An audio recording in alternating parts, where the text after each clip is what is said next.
Napervillians walked in the footsteps of an important person in Naperville history, Peter Kroehler, mayor, businessman, and philanthropist. He played a key role in helping Naperville grow. To showcase what he's left behind, historian Bryan Ogg led a Kroehler Legacy Tour.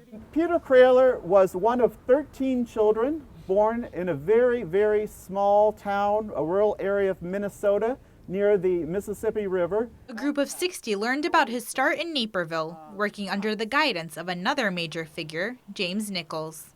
It was thanks to this mentorship that Kroehler grew as a businessman when Nichols introduced him to the Naperville Lounge Factory. He became the secretary of the company. He was also a salesman, and I have a good idea that he swept the floor from the sawdust and probably hauled wood back and forth from the railroad.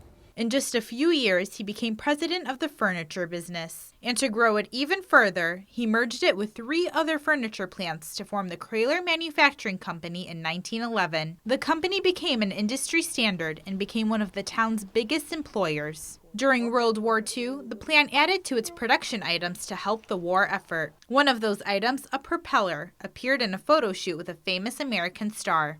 One of America's icons was posing with that prop as a brunette, and it was part of the war effort and everything, and that turned out to be Marilyn Monroe, and that was her first gig, was posing with a Kroehler prop.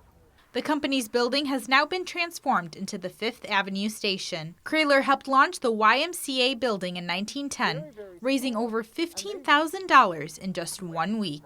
Also bearing his name, the Kroehler Mansion on 126 North Wright Street was built in 1907, where he lived for 3 years until his divorce. Alva Jean Chastain lives right across from the mansion, and her family has a tie to the Kroehlers. All my relatives in the early days, early 1900s when times were really tough, they all worked for Kroehler. Pete Kroehler gave them jobs. Little Friends, which owns the mansion, is looking to relocate. Their efforts to offer the mansion to other agencies were unsuccessful, leaving them to consider its demolition. The Historic Preservation Commission will hear their case on Thursday. Reporting for Naperville News 17, I'm Aisha Ashley Hausa.